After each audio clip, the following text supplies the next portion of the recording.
n'y a pas d'activation. Voilà. Bonjour chers amis, j'espère que vous allez bien. Le son a été coupé. Pensez à mettre un pouce, à activer la clochette, à vous abonner, à partager cette vidéo. Et bien sûr, mettez surtout un pouce, mettez des pouces, hein, n'hésitez pas, car c'est gratuit, ça coûte rien. Alors comme vous le voyez sur la bande en bas, on va parler, pour en finir, des Jeux Olympiques. Tout d'abord. Alors, les Jeux Olympiques, bon, nous apportent pas grand-chose de nouveau. L'assainissement de la Seine en est-elle arrivé à un point satisfaisant pour ceux qui vont participer aux, comment dire, aux Jeux, quoi, de natation et autres. Et qu'en est-il vraiment de ceux qui vont participer, qui vont se trouver, qui vont se trouver dans la zone la sécurisation? Alors, tout d'abord, les habitants de cette zone. Regarde, écoutez un petit peu ce qui se passe pour ceux qui veulent participer aux Jeux Olympiques. Alors attendez, comment je fais là? Bon, c'est pas très clair tout ça. Je vais aller ici. Je vais vous mettre, je vais vous faire passer l'intervention d'un avocat que je citerai. Hein, il s'appelle David Guyon, avocat de droit public, etc., médical. Bon, voilà, allez sur sa chaîne, hein, c'est David Guyon, donc en minuscule ou majuscule, je ne sais pas. Écoutez bien ce qu'il a à dire, c'est avec vous, c'est pas très long. Écoutez bien ce qu'il a à dire. C'est très, très bien. Devoir produire sa carte d'identité ainsi que son bail d'habitation afin de pouvoir rentrer chez soi, c'est ce à quoi vous expose le pass JO. En fait, le pass JO, c'est le pass grand événement, grand rassemblement. C'est le fait de délimiter certaines zones et de fixer des motifs pour pénétrer dans ces zones. Mais là où on va plus loin que le simple pass sanitaire, c'est que pour pénétrer dans ces zones, il vous faut, en plus d'invoquer un motif, les justificatifs précis qui permettent de démontrer la réalité de ce motif. Par exemple, si vous résidez dans la zone, vous aurez l'obligation à la fois de produire votre carte d'identité, mais également le bail d'habitation et tout élément qui permettra de démontrer que vous n'êtes pas un dangereux terroriste. En réalité, c'est un fichage et une enquête administrative réalisée sur des citoyens de bonne foi. Le 11 juillet prochain, j'aurai rendez-vous au Conseil d'État afin de contester la légalité de ces dispositions. Je compte sur vous pour relayer cette information le plus largement possible. Il s'agit d'un véritable pass social et nous n'en voulons pas dans une démocratie. Devoir produire sa carte d'identité ainsi que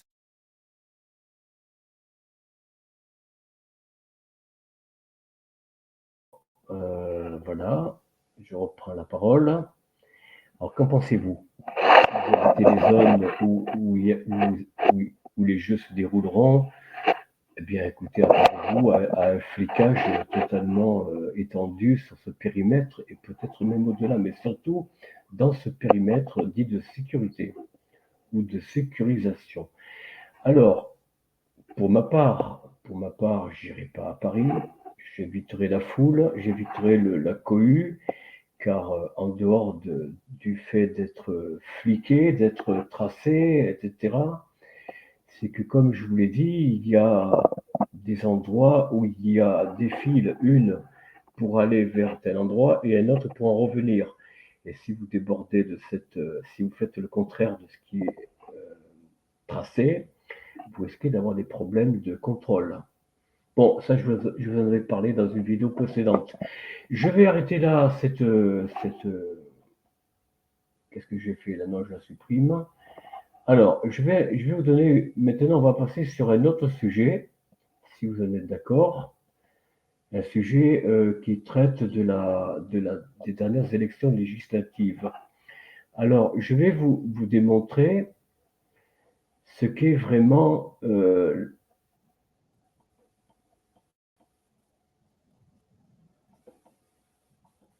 voilà, vous allez écouter dans un instant, je vais vous le mettre, mais avant de vous mettre cette courte vidéo, quoi qu'elle est de combien? Elle est de 7 minutes 55. Bon, je ne vais pas vous mettre la totalité de l'intervention d'un homme qui s'appelle Albert Libertad, donc qui est un anarchiste du XXe siècle, enfin de la fin du XIXe et début du XXe. où en 1906, il a fait un pamphlet sur ce que sont les électeurs. Alors, bien sûr, libre à chacun de penser ce qu'il veut, hein. Je ne veux pas ici imposer un point de vue. Simplement, je pense qu'il est très important, je dis bien, il est très important de savoir que, en tout état de cause, être un électeur, c'est déjà ne pas savoir de quoi il en est. Je vous en ai parlé dans la vidéo précédente, je crois, il me semble, que les élections sont un jeu fait d'avance, hein. Je vous l'ai dit, le jeu de pommes, dans le couvent des Bénédictins, je crois, si je ne me trompe pas. Et puis sur la place du Champ de Mars à Paris, bien sûr, hein, couvent des Bénédictins à Paris, évidemment, hein. Et Champ de Mars à Paris également, pour les Parisiens et pour ceux qui connaissent bien ou qui connaissent un peu Paris. Et là, il y a eu ce jeu de pommes en 1788 ou 87, hein, avant la Révolution. C'était de faire un pacte, de fonder, créer une assemblée populaire, mais populaire en prenant les partis qui les arrangent, hein, les montagnards, les communards, et j'en passe, hein. Je sais pas, les communards n'étaient pas prévus à l'époque, pardon, c'était pas encore les cordeliers, voilà, les cordeliers, hein, et d'autres partis représentatifs du tiers-état et du quart-état, en fait, sauf le quart-état, enfin bon, un petit peu écarté parce que c'est le petit peuple. Bon, les gueux, comme disait quelqu'un il y a quelques mois, en fait, non, le quart-état, ça ne représente rien, donc on l'écarte d'office. En fait, il fallait des partis acceptables, sauf la monarchie, la royauté, etc., etc. Et bien sûr, la religion, bon, ça, le religieux, c'est pas une mauvaise chose, à mon avis, que ça peut être écarté. Mais passons. Après, encore une fois, chacun ses idées. Je suis d'accord. Alors, pourquoi je vous parle encore des élections, et je crois que j'arrêterai là pour le moment, c'est que tout d'abord, être un électeur, je vous l'ai dit, c'est d'avoir une attitude un peu de bandit quelque part. Ben oui, parce que voter pour des gens qui soient de gauche, de droite, d'extrême gauche, d'extrême droite, de toute façon, ce sont pratiquement les mêmes qui ont fait, il y a plus de 200 ans, le pacte, de sceller un pacte d'une certaine concorde entre eux. Bien sûr, devant le public, à l'époque, il n'y avait pas de caméra, il n'y avait pas d'appareil photo, tout ça, mais bon, devant la tribune, il fallait montrer la différence. Bien sûr, ah, je suis pas d'accord avec toi, je vais te casser la gueule, on va régler nos comptes à coups d'épée, tu vas voir, bon, etc. Maintenant, c'est des coups de remontade, des coups de gueule dans les tribunes de l'Assemblée, devant la caméra, devant les micros de telle ou telle radio, et derrière tout ça, une fois que les caméras, les micros sont éteints, eh bien, on va boire un coup, écoute, ça y est, on a fini la dispute, sur le fond, on n'est peut-être pas d'accord sur le fond, mais dans l'ensemble, écoute, on fait partie du même bord, nous sommes tous de la même loge, ou presque. Donc, n'aie pas peur, je te ferai pas de mal, même si je suis dans l'opposition, t'inquiète pas, tu n'as rien à craindre, même si t'es pas élu, c'est pas grave, t'inquiète pas, on touchera pas à tes biens. Par contre, vous, le petit peuple, attendez-vous à quelque chose de terrible. J'en parlerai un petit peu après. Je vais vous montrer la vidéo.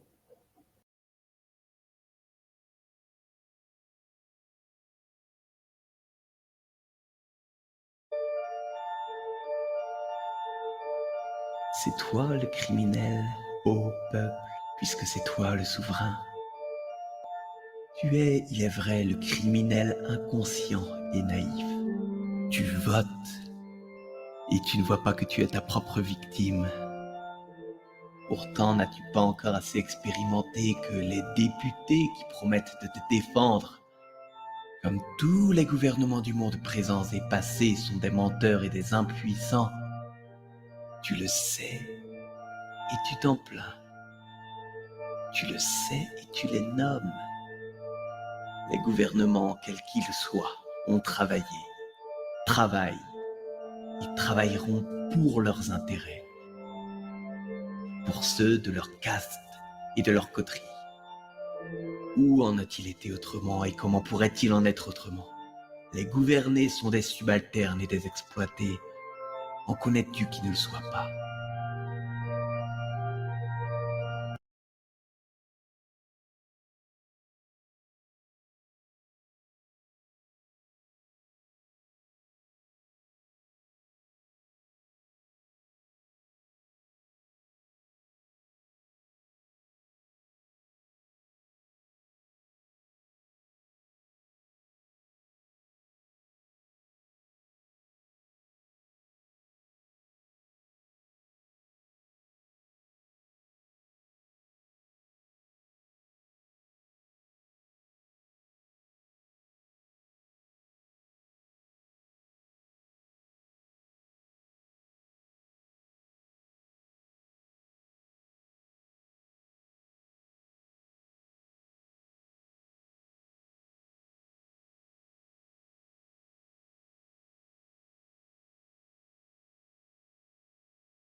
Non,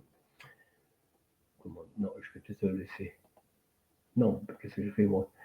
Voilà, je l'ai.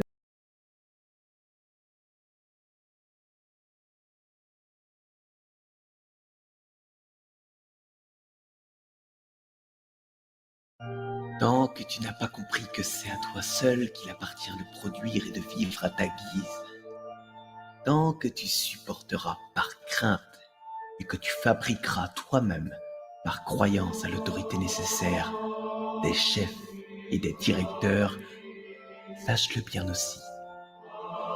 Tes délégués et tes maîtres vivront de ton labeur et de ta niaiserie. Tu te plains de tout. N'est-ce pas toi l'auteur des 1000 plaies qui te dévorent? Tu te plains de la police, de l'armée, de la justice, des casernes, des prisons, des administrations, des lois, des ministres, du gouvernement, des finances, des spéculateurs, des fonctionnaires, des patrons, des prêtres, des proprios, des salaires, des chômages, du parlement, des impôts, des gabeloux, des rentiers, de la cherté des vivres, des fermages et des loyers.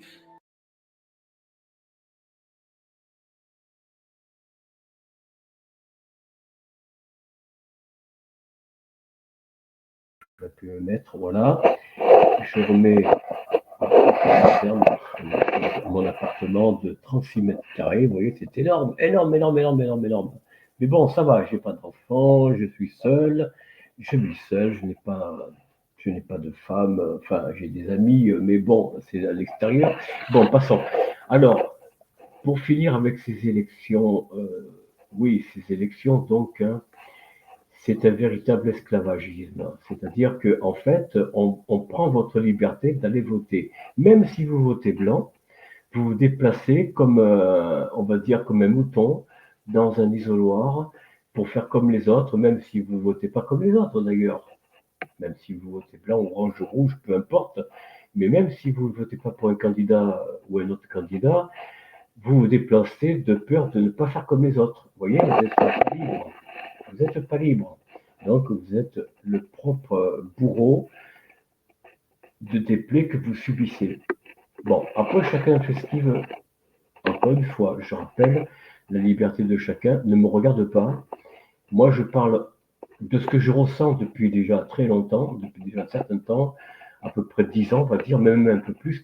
J'ai toujours été un peu rebelle. Bon, même étant très jeune, même gamin, adolescent plutôt, j'étais déjà rebelle. Mais je ne comprenais pas les tenants et les aboutissants. Aujourd'hui, à 74 ans bientôt, j'en connais assez, ou du moins pas assez, non, quand même pas assez, mais j'en découvre toujours et tous les jours par rapport aux gens du passé qui ont fait l'histoire, qui ont peut-être mieux que je ne saurais le dire connu les milieux sociaux, politiques, politico-sociaux, ce que vous voulez, les élections, les nominations, les grades, les sous-grades, enfin bref, ils connaissent mieux que moi ce que moi je ne sais pas dans sa globalité, ce que je ne connais pas dans sa globalité ou totalité, si vous voulez.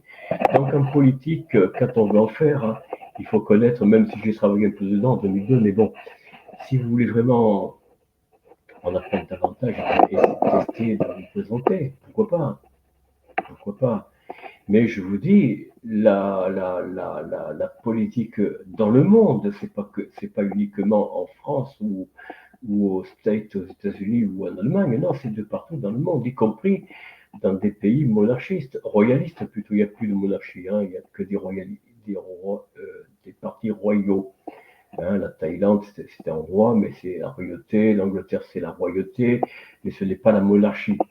La monarchie, c'est quelque chose qui ne partage pas son pouvoir, en fait. Elle a un parlement qui est à sa disposition. Certains diront à sa botte. Bon, ça, chacun l'interprétera comme il entend, mais pour moi, c'est pas vrai. Ce n'est pas forcément vrai. Elle n'est pas à sa botte, puisqu'on a vu à plusieurs reprises le Parlement de Paris, pourtant proche du roi, proche du Parlement royal, eh bien s'opposer, notamment la première fois en 1700, alors un peu avant même, 1600, juste avant la Révolution en Angleterre, juste avant, il y a eu un soulèvement dans le Parlement de Paris où le roi était le Louis XV, je crois. Non, non, avant, c'était avant Louis XV, c'était sous Louis XIII, je crois, même pas Louis XIV, vous voyez, c'est vous dire. Parce que bon, Louis XIV, c'est la monarchie absolue, là, c'est sans partage. Mais par contre, Louis XIII était encore assez débonnaire. Débonnaire, ça ne veut pas dire bonnasse, hein, il était débonnaire. Bon, et puis Louis XV, évidemment, il a débouté le Parlement, comment les conseils généraux, hein, c'est ça. Les doléances, pardon, il a démoli les doléances, donc ça a été pour plus tard. Ça a été sous Louis XVI que ça s'est passé. De nouveau, les doléances, où là, cette fois, le pacte s'est fait, comme je vous l'ai dit, au Champ de Mars, et dans le monastère, non pas le monastère, mais le couvent des Bénédictins. Ça y est, j'y arrive quand même, à bout de souffle, mais j'y arrive. Alors voilà un petit peu comment se sont passées les choses. Et donc, tout parti ne doit pas laisser place à des excès. Alors là, c'est plus que l'extrême, que la royauté, la monarchie. Pourtant, la France est un pays monarchiste, royaliste. Et oui, on peut le dire, on peut le marquer, on peut l'écrire maintenant, puisqu'en 2022, la Cour de cassation a débouté la première instance et la Cour d'appel concernant la condamnation de je ne sais plus quel Jean qui avait écrit, proclamé que la France était une monarchie, il était condamné, puis en appel condamné. Mais la Cour de cassation a cassé la condamnation en première instance et en appel, en disant que l'on pouvait dire et écrire que la France est un pays de façon provisoire une république, mais que la France est néanmoins par essence une monarchie, une royauté si vous voulez. Bon, une royauté avec un parlement, on va dire, plus républicain, pourquoi pas, un peu comme en Angleterre, mais je ne sais pas si en France ça pourrait marcher, je ne sais pas. Voilà, chers amis, ce que j'avais à vous dire aujourd'hui. J'espère que cette vidéo vous plaît, vous a plu. Si vous avez aimé, ben vous savez qu'est-ce qu'il faut faire. Je ne vais pas sans cesse le rappeler. YouTube n'aime pas trop qu'on rappelle ce qui est à dire, hein. Je le dis en début de vidéo pour que vous y pensiez, surtout pour vous, les nouveaux qui découvrez cette vidéo et la chaîne. Je vous invite à faire ce que vous croyez être juste et utile pour votre chaîne. Alors, comme je finis, comme d'habitude, je termine toujours, soyez heureux, portez-vous bien. Ne vous laissez pas démonter pour les uns qui ont voté RN, les autres partis républicains ou je ne sais qui, je ne sais quoi. Pour ceux qui ont voté à gauche, eh ben, vous êtes aux anges. Ben, ça, c'est votre affaire, ça vous regarde. C'est vos opinions, mais voilà. Sachez que moi, je suis en dehors du jeu politique, parce que pour moi, effectivement, aller voter pour les uns comme pour les autres, c'est une manière de s'attacher les mains dans le dos, les pieds, mettre des chaînes, des boulets, pour s'obliger à faire comme les autres, aller voter comme... bon, voilà. J'en dis pas plus, soyez heureux, portez-vous bien, et vive l'été. Voilà, à bientôt, au revoir.